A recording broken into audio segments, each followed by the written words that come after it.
first thing, huh? Yeah. Aren't you going to miss this?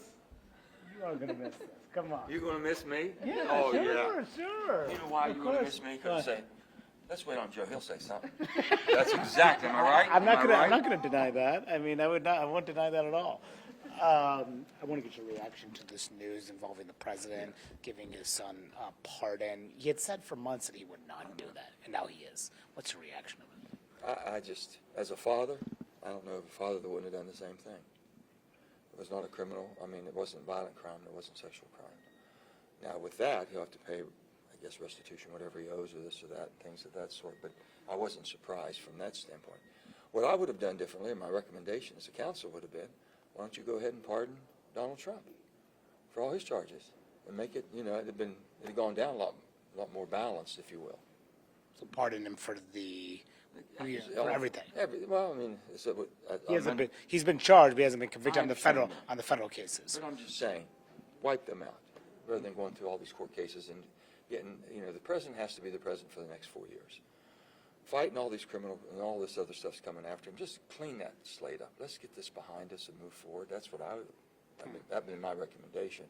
What about just him saying that he would not pardon his son, and then he did Blood it? runs deeper than anything else. That's all I can tell you as a father. I can just tell you as a father that would have been hard. Okay, he was making statements that I knew that, knowing the love he has for his children, this and that, it'd be hard. Mm-hmm. And he should have said, I'll look at the facts at the time when it comes to me, and we'll go from there. And that's exactly what he did. Which should he have been straighter with the American public initially? It's always, all of us, should basically say exactly, if we don't know, you don't know. If there's something out there you don't know about, just don't know about. Rather than saying something and making a commitment like that, as strong as it was, and then coming back and doing this makes it very much difficult. But again, I'm saying, and I'm repeating again, do you know of any father in a love for their son or their daughter would not have done it? But he could have answered it differently when he was asked months ago, would you pardon? He said no. I can't speak for him for that. Okay, I can only say as a father, it would have been a tough one. What do you think this does for his legacy? I don't know. From that standpoint, it makes it difficult. Gerald Ford carried the legacy of Nixon forever, I think. So it's a legacy that'll stick with you. You don't shake that.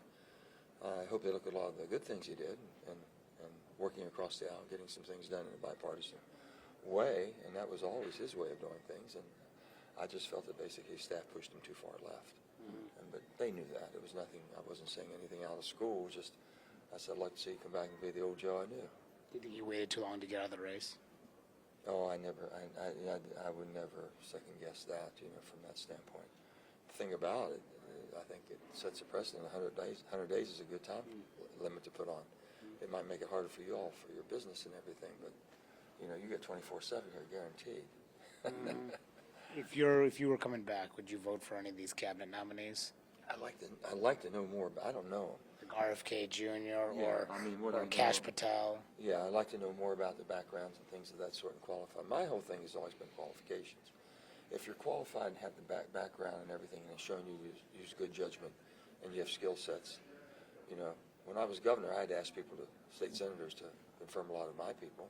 And I said, you might not know this person. If you find something that you think is derogatory or something that would cause you to give pause to vote, can you tell me first? We can sit down, let me look at it. And if it's factual, I'll say, you're right, I made a mistake. And if not, we're going to go, and I said, give me a chance to put my person together. If I put my team together and it don't work out, throw us all out in 4 years. Will and pleasure is a whole different.